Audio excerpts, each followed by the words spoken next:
안녕하십니까. YTN 시청자를 위한 옴부즈맨 프로그램 시청자의 눈입니다. 먼저 뉴스 진단 시간입니다. 이번 주엔 미 항공사 승객 강제 퇴거 사건에 관련된 보도를 모니터했습니다. 강희원 시청자 평가원과 국제부 임장혁 기자 나오셨습니다. 안녕하십니까. 영상을 보고 참 많은 분들이 놀라셨을 겁니다. 이게 보니까 항공사에서 초과 예약을 이유로 동양인 승객을 강제로 끌어내리는 그런 황당한 사건이었거든요. 평가원님 관련 보도 어떻게 보셨습니까? 네, 최근 미국 유나이티드 항공사가 여객기에서 승객을 강제로 끌어내린 사건이 보도되면서 비난 여론이 들끓고 있습니다. 이 사건은 함께 탑승했던 승객들이 사건 장면을 촬영할 영상을 SNS에 실시간으로 업로드하면서 알려졌는데요. 60대의 동양인 승객이 항공기 내에 진입한 경찰과 안전요원에 의해 무방비 상태로 끌어내려지면서 얼굴 등에 부상을 입은 모습이 많은 충격을 주었습니다. 당초 항공사는 이 사건의 오버부킹으로 인한 통상적 조치라고 해명했으나 이후 추가로 자세한 상황이 전해지면서 비판을 받았습니다. 이번 사안은 피해자가 아시아계로 알려지면서 인종차별 논란도 불거졌는데요. 트럼프 정부 출범 이후 미국 사회에서 인종차별이나 혐오 발언이 격화되고 있는 것은 아니냐는 우려도 이어지고 있습니다. 네. 사건 이후 피해자는 변호인단을 꾸려 소송을 준비하고 있다는 소식이 전해졌는데요. 현재까지 밝혀진 자세한 사건 정황과 이후 항공사의 대처에 대해서 설명 부탁드립니다. 네. 헐리우드 스타들까지도 그 해당 항공사 불매 운동에 가세를 하는 등 파장이 참 컸는데요. 이게 항공사 측의 초기 대응도 도마 위에 올랐었죠. 임장혁 기자, 사건 개요부터 상세하게 한번 설명을 해주시죠. 네, 우선 지난 10일이었죠. 네. 미국 시카고 오헤어 국제공항에서 켄터키 루이빌로 출발할 예정이던 미국 유나이티드 항공기 안에서 말씀하신 대로 승객 한 명이 경찰을 동원한 항공사에 의해서 강제로 끌려 내려졌습니다. 이른바 오버부킹이라고 하죠. 네. 항공사 측의 정원을 초과한 탑승객 예약이 발단이었습니다. 항공사 측이 혹시 예약을 하고도 실제로 이 탑승하지 않은 사람들이 있는 경우에 대비해서 정원보다 통상적으로 많이 이제 예약을 받는 건데, 네. 이번 경우에는 항공사 측이 이 예상한 것보다 많은 예약자들이 실제로 비행기에 오르게 된 거죠. 그러다 보니까 이제 막상 승무원들의 자리가 부족해진 거고요. 그래서 항공사 측은 임의로 승객 4명을 골라서 충분한 보상을 해줄 테니까 비행기에서 좀 내려달라 이렇게 요구를 네. 했습니다. 그런데 4명 중 3명은 항공사 측의 요구에 따랐지만 이후에 베트남계 의사로 확인된 데이비드 다오 씨가 자신은 이제 환자와 약속이 이미 있는 상황이다. 그래서 요구를 거부했습니다. 이러자 항공사 측이 경찰과 안전요원을 동원해서 다오 씨를 이제 물리적으로 끌어냈습니다. 이 과정에서 이제 다오 씨는 앞면을 좌석 손잡이 등에 부딪혀서 네. 코뼈가 부러지고 또 앞니 2개가 빠지는 등의 부상까지 입었고요. 예. 마치 짐짝을 다루듯 승객을 이제 질질 끌고 가는 상황이 당시 비행기 안에 있던 다른 승객들의 휴대전화 카메라에 고스란히 담겨서 또 공개까지 되면서 네. 국제적인 공분을 샀습니다. 항공사 측은 초과 예약이 이제 법에 어긋나는 것도 아니고 규정에 따라 조치한 것일 뿐이라고 해명했지만 비난 여론은 갈수록 거세졌고요. 초과 예약 관행이 미국 관련법에 저촉되지 않는 것은 사실입니다. 그러나 이제 그렇다 하더라도 승객들이 비행기에 오르기 전에 이 문제를 해소할 수 있었고요. 네. 또 그러지 않은 것은 엄연한 항공사 측의 과실이라는 거죠. 그런데도 이미 이 비행기에 올라서 좌석에 앉아 있는 승객을 폭력에 가까운 물리력으로 끌어내린 것은 용납할 수 없는 행위다. 또 해당 승객이 요구를 거부하면 다른 승객들에게도 한번 같은 제안을 해봤어야 하는 거 아니냐, 이런 비판들이 들끓었죠. 네. 게다가 이제 사건 발생 직후에 유나이티드 항공 CEO인 오스카 무노즈 회장이 오히려 이번 사건의 경우 직원들이 잘 대처했다 이렇게 두둔하고 나서면서 비난 여론에 기름을 부었습니다. 그렇죠. 예. 백악관까지 나서서 이제 유나이티드 항공을 공개적으로 비판하고 또 미 의회까지 조사에 착수하자 그제서야 이제 유나이티드 CEO는 뒤늦게 태도를 바꿔서 사과 성명을 냈습니다. 항공사 자체 규정을 바꿔서 초과 예약이 발생했을 때 승객을 우선시한다 이런 정책도 발표하기도 했고요. 네. 하지만 소비자들 반응은 여전히 싸늘합니다. 미국의 한 여론조사 기관이 조사를 해봤더니 응답자의 79%, 한 10명 가운데 8명 정도가 같은 노선에 같은 가격이 항공이 있으면 유나이티드 말고 다른 항공을 이용하겠다 이렇게 네. 밝혔고요. 절반에 가까운 44% 정도는 한 번 더 경유하고 돈을 더 내더라도 유나이티드 항공은 안 타겠다 이렇게 절대 답을 안 타겠다. 예, 네. 했고요. 그리고 실제로 이제 유력 소비자 단체들을 중심으로 유나이티드 항공에 대한 불매 운동도 벌어지고 있습니다. 그리고 이제 이참에 초과 예약에 대한 그 관련 법과 규정을 손질해야 한다 이런 미국 내 여론도 커지고 있습니다. 초과 예약을 이게 미국 사회에서 용인되는 게 뭐 그것이 옳아서가 아니라 네. 자금력을 동원한 그 항공사 그 기업들의 정치권 로비 때문에 그런 규정이 만들어진 측면이 예. 크거든요. 그렇기 때문에 이번 사건을 계기로 소비자 중심으로 그런 규정들이 바뀌어야 된다는 거죠. 예. 그리고 이번 시청자 여러분께서 말씀하셨듯이 이번 사태 피해자인 그 다오 씨가 유력 변호사들을 선임해서 이제 그 항공사를 상대로 손해배상 소송을 제기하고 있는데요. 이 판결 결과에 따라서 그 항공사들이 현재로서 소비자들에 대해 그 우월적인 위치에 서 있는 그런 항공 관련 규정이 개선되는 그런 상황에 어떤 영향을 줄지도 관심사고요. 예. 그 유나이티드 항공의 승객 강제 퇴거가 특히 이목을 끈 것은 그 말씀이 나왔지만 인종차별 논란과 결부됐기 때문입니다. 그 당시 항공사 측이 그 비행기에서 내리도록 요구한 대상 승객 4명 중에 3명이 아시아계인이었고요. 그리고 강제로 끌려 내려진 사람도 말씀드렸듯이 베트남계 아시아인이었습니다. 그 항공사 측은 물론 뭐 4명을 자기들이 이제 멋대로 자의적으로 고른 게 아니라 추첨을 통해 선별했기 때문에 고의로 인종차별 같은 건 없었다 이렇게 설명하고 있지만 그 만약에 항공사의 요구를 거부한 사람이 아시아인이 아니라 백인이었다면 네. 그렇게 심하게 끌어내렸을까 뭐 이런 의문도 제기되고 있고요. 게다가 이제 유나이티드 항공으로부터 비슷한 일을 당했다는 그 아시아계 승객들의 증언도 이후에 이제 잇따랐습니다. 계속 나왔죠. 그래서 네. 유나이티드 항공사의 인종차별 논란은 여전히 가라앉지 않고 있는 상황입니다. 그 한편으로는 그 반이민 정책 뭐 문제가 많이 됐었죠. 인종차별 논란을 부추기는 그 트럼프 행정부의 네. 기조 그런 것이 비백인 승객들을 대하는 그 항공사나 기업들의 기세를 좀 등등하게 해준 측면이 있지 않느냐 이런 지적도 나오고 있는 상황입니다. 예, 그렇군요. 여러 가지 상황이 지금 결부돼서 이런 일이 벌어졌는데 항공사는 일반적으로 최상의 서비스를 제공하는 곳 이렇게 저희가 알고 있었거든요. 근데 그렇기 때문에 승객들의 어떤 성난 민심은 쉽게 차그라들 것 같지는 않습니다. 그래서 그런지 며칠 전에는 해당 항공사 대표가 중국 고객들을 달래기 위해서 또 중국을 방문을 했더라고요. 평가원님은 관련 보도 또 어떻게 보셨습니까? 네, 이번 사건의 경우 특히 SNS를 통해 현장 영상이 일파만파 번지면서 승객을 무자비하게 다루는 장면이 많은 사람에게 충격을 주었습니다. YTN 보도에서는 대체로 피해자 얼굴을 모자이크해서 사용하고 있었지만 일부 언론에서는 피해자가 부상으로 인해 피를 흘리는 장면 등을 지속적으로 반복해서 보도하기도 했습니다. 네. 이 사건과 같이 폭행이나 상해가 발생한 사건을 보도하는 데 있어 현장의 모습을 생생하게 전달하는 것도 중요하지만 그에 앞서 고려해야 할 사안들도 있는 것 같습니다. 보도 내용으로 인해 피해자가 지나친 신상 공개 등으로 2차적인 피해를 입을 가능성이나 잔혹한 장면으로 시청자들이 정신적 충격을 받을 가능성도 있어 보이는데요. 이번 사건의 경우 국제뉴스였기 때문에 이미 외신에서 공개된 내용이 주로 전해졌지만 최근 한국에서도 CCTV나 블랙박스 화면 등 사건 현장의 기록이 보도되는 사례가 많아지고 있기 때문에 보도 시에 피해자를 보호하려는 노력이 지속적으로 필요할 것 같습니다. 네, 아까도 전해주셨지만 강제로 끌려가는 과정에서 코뼈도 부러지고 앞니도 빠지고 정말 상황도 처참한 상황이었지만 피해자의 얼굴이 그대로 노출되는 것도 문제라는 그런 지적도 있었습니다.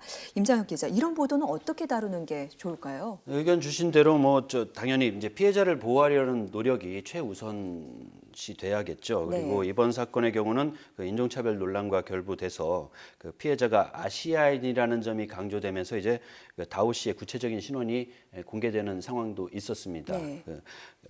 피해자 스스로 또 그 항공사 측의 이런 횡포에 결연히 맞서 싸우겠다 이런 의지를 내비치면서 그 굳이 뭐 본인이 신원을 감추려 하지 않은 측면도 있었고요. 네. 그러나 이제 일반적으로는 이런 사건의 경우에 그 피해자들은 상당한 정신적 충격을 그렇죠. 겪기 마련이죠. 이제 그리고 그 이후에 이제 또 피해자나 가족이 받게 될 추가적인 그 2차 피해 뭐 네. 이런 것들을 고려해서 그 사건을 이제 구체적으로 이해하는데 직접적인 관련이 없는 그런 피해자의 구체적 신원이나 또 개인의 어떤 개인 사정 네.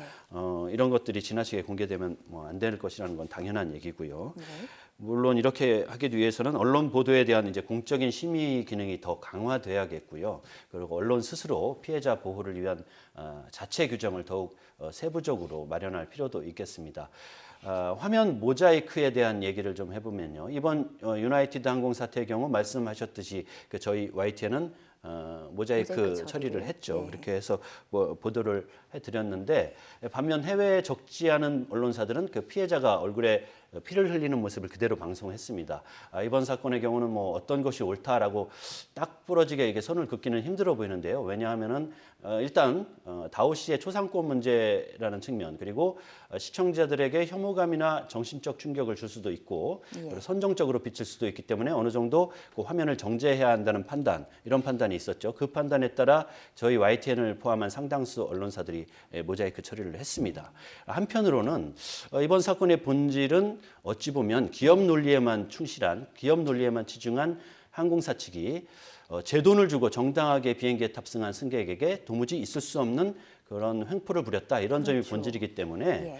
그 당시 항공사 측의 태도가 얼마나 무지막지했는가 이런 것을 좀 제대로 전달해 줄 필요가 있다. 그래서 그 당시에 위급하고 좀 폭력적인 상황을 그대로 보여줘야 하지 않느냐 뭐 이런 네. 의견도 있을 수 있습니다. 네. 그래서 이제 모자이크 처리 없이 얼굴에서 그 피를 흘린 채 끌려나가는 모습을 그대로 보여준 언론사들은 이런 판단을 한 것이겠고요.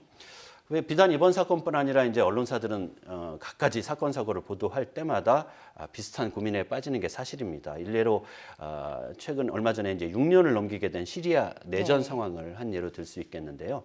그 저희 국제부 기자들이 이제 외신 화면을 통해서 접하는 시리아의 그 실상은 일반 시청자들이 생각하는 것보다 훨씬 더 처참하거든요. 참혹하죠. 그 화면을 통해서 접하는 그 충격도가 훨씬 더 큰데 그래서 이제 생각을 해보면 시리아 내전을 보도하는 목적이 과연 무엇이냐. 그중 하나는 전쟁의 참상을 좀 제대로 전 세계인들에게 알려서 그 하루빨리 전쟁을 멈추고 그 무고한 희생을 막아야 된다. 이런 여론을 좀 국제적으로 확산시켜야 된다. 그런 측면에서 보면은 현장의 실상을 최대한 있는 그대로 보여줄 필요도 있지 않나 하는 의견이 많습니다. CNN을 비롯한 이제 미국 일부 언론의 경우 간혹 이제 방송을 하면서 이런 취지를 뭐 시청자들에게 서두에 설명을 하고 그리고 우리 정서로는 과연 이제 저런 화면이 나가도 되나 싶을 정도의 그런 상황을 방송하기도 합니다. 근데 이제 그러나 그렇다고 해서 이 충격적이고 잔혹한 상황들을 여과 없이 방송에 내보내면 다분히 선정성을 띠게 되고요. 그렇죠. 또 충격을 받고 보기가 불편해지고 마음도 불편해진 시청자들이 오히려 이제 해당 이슈를 좀 외면해 버리는 그런 역효과도 나올 수 네. 있다. 이런 반론도 뭐 설득력이 있겠고요. 특히 다 보셨겠지만 최근에 그 전 세계를 경악하게 한 시리아 이들리브 지역의 그 화학 무기 공습이 있었습니다. 그렇죠. 이 사건에서 이제 저 YTN뿐만 아니라 모든 언론들의 국제부 기자들 고민이 가장 컸고요. 저도 뭐 비슷한 고민을 했지만 얼마나 당시 상황이 참혹하고 잔혹했는지 그런 행위가 어떻게 벌어졌는지 실상을 제대로 알리려면은 그 화학 무기를 흡입해서 고통스러워하는 어린이들의 모습을 좀 보여줄 수밖에 적나라하게 없는 상황이었죠. 보여줄 필요가 있었거든요. 네. 그러나 그렇다고 해서 이거 내보내기에는 너무 끔찍했거든요. 그렇죠.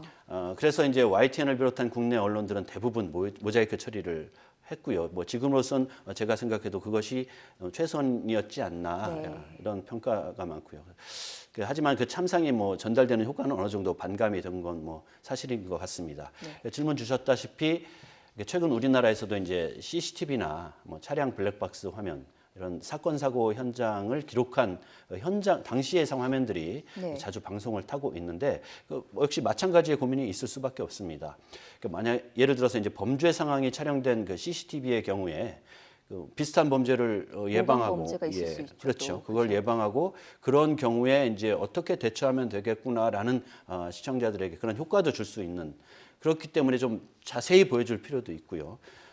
또 교통사고 상황 예. 같은 경우도 운전자들에게 좀 저런 상황에 처하지 않도록 경각심을 줄 수도 있겠죠. 그래서 있는 그대로 방송할 필요가 있다 이런 의견들이 있을 것입니다. 그러나 이제 이런 긍정적인 면들이 전부는 아니지 않느냐 네. 이런 걸 자주 보여주다 보면은 단순한 이제 구경거리, 그렇죠. 흥미 위주의 접근 이런 것으로 흐를 수 있다 이런 반론도 많습니다. 그래서 정답을 찾기가 좀 애매한 측면이 있긴 하지만요. 이런 고민 속에서도 뭐 언론사들이 취해야 할 태도 한 가지만 분명하게 견지해 나가면 될 것 같다는 생각이 드는데요. 다른 방송보다 먼저 좀 화면을 내야겠다. 예. 말하자면 속보 경쟁이죠. 경쟁이죠, 예. 그런 거를 좀 지양하고 화면 하나하나 충분한 논의와 숙고를 거쳐서 방송 여부를 결정하는 자세가 저희 스스로 언론사 스스로 어느 때보다 중요한 시점이 아닌가 생각됩니다. 이 화면 문제가 참 동전의 양면 같아서요. 우리가 좀 더 언론이 심사숙고하고 고민하는 자세가 무엇보다 필요하지 않을까 하는 생각이 듭니다.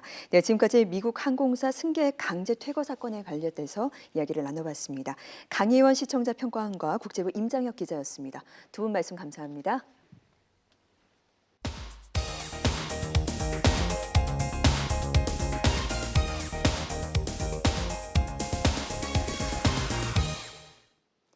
지상파 DMB 채널인 YTN DMB 프로그램을 평가하는 내가 본 YTN 순서입니다. 이번 주엔 수다학과 뉴스통에 대한 정은정 평가원의 의견을 들어보겠습니다. 시청자 여러분 안녕하세요. YTN DMB 시청자 평가원 정은정입니다. 여러분은 최근 개봉한 히든 피겨스라는 영화를 아시는지요?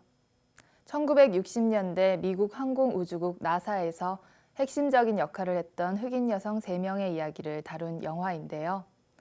여기에는 천부적인 수학 실력을 갖춘 캐서린이 등장합니다.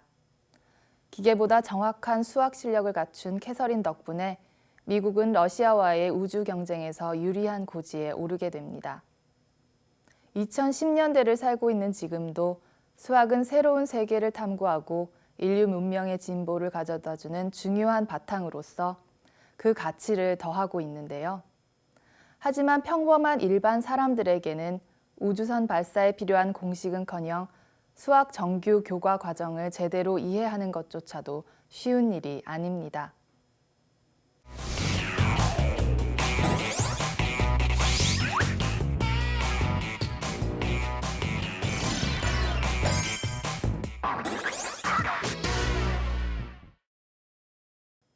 YTN DMB에서 방영되는 수다학은 이처럼 중요하지만 어려운 수학에 대한 고민을 전문가들이 쉽게 이야기로 풀어주는 수학 토크쇼입니다.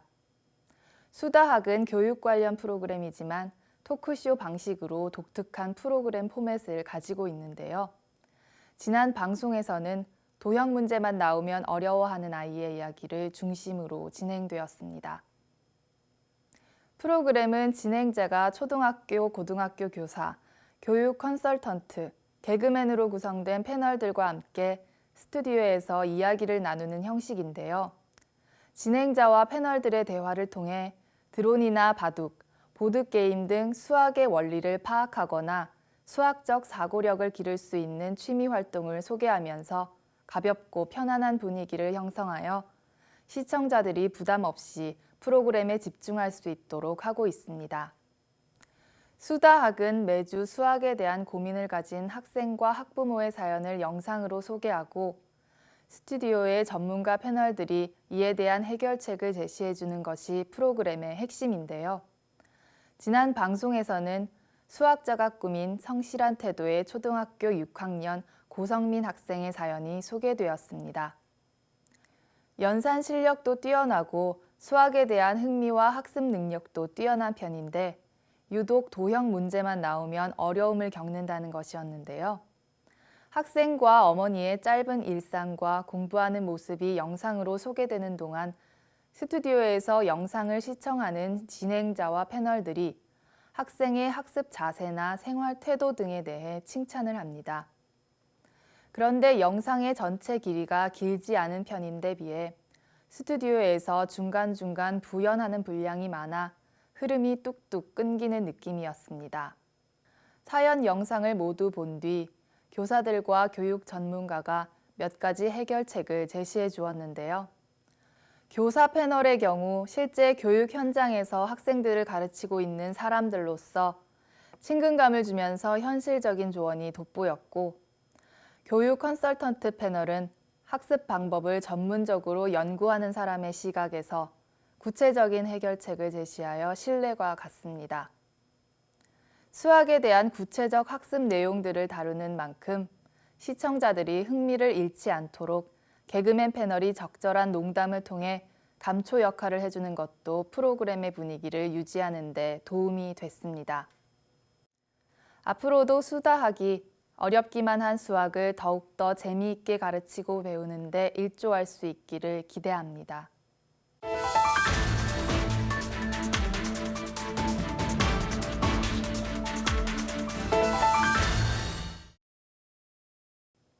봄을 맞아 산으로 들로 나들이 가시는 분들이 많으실 텐데요. 아직은 일교차가 심해서 나들이길 옷차림에 신경 쓰셔야 하는 때입니다. 옷차림만큼 신경 써야 할 게 또 있습니다. 바로 안전사고인데요. YTN에서는 본격적으로 활동하기 좋은 계절을 맞아 늘어나는 등산길 사고에 대한 뉴스를 전했습니다. 봄철은 등산객이 많아지면서 산악사고도 급증하는 계절이라고 하는데요. 넘어져 머리를 다치거나 다리를 헛디뎌 다치는 경우도 많다고 합니다. 최근 3년간 서울의 산악사고 현황을 분석한 그래픽 자료를 통해서는 요일별, 연령대별, 성별 사고 비중이 제시되었는데요. 산악사고가 꽤 자주 일어난다는 단순한 경고가 아니라 언제, 어떤 사람들에게 많이 일어난다는 데이터를 함께 보여줌으로써 시청자들이 이를 객관적인 정보로 받아들일 수 있도록 했습니다. 하지만 연령대별 사고 현황 그래프에서는 60대가 가장 많은 것으로 나타났는데 기자의 보도는 50대 남성의 사고가 가장 잦았다고 지적하면서 설명이 다소 어색해 보였습니다. 자막이나 제목을 시청자들의 주의를 끌만한 표현으로 제시하는 것도 뉴스의 주목도를 위해 필요한 일이지만 시청자들이 오류 없이 정보를 파악할 수 있도록 정확하고 이해가 쉬운 표현으로 다듬는 노력이 필요할 것 같습니다. 반면 119 산악구조대원들의 시범을 통해 산악사고 시 대처 요령을 직접 보여준 것은 시청자들에게 유용하고 유익한 정보였습니다. 또한 지정된 등산로를 이용하고 2인 이상의 그룹으로 여벌의 옷과 안전장구를 갖추어 산행하는 것이 좋다는 점을 알려주어 등산을 준비할 때 구체적으로 도움이 될 만한 정보도 함께 전달했는데요. 막연히 사고를 조심하라는 것에서 그치지 않고 사고 예방법과 대처법을 정리해 줌으로써 뉴스의 유용성이 더욱 높아졌다고 생각합니다. 꽃놀이나 나들이 소식, 따뜻한 봄 날씨를 전하는 뉴스 못지않게 등산길 사고에 대한 경각심을 일깨워주는 뉴스 또한 봄철에 맞는 적절한 소재인데요. 어쩌면 즐겁고 좋은 소식보다 그 뒤에 도사리고 있는 위험을 알려주는 것이 뉴스의 더 큰 역할일지도 모릅니다.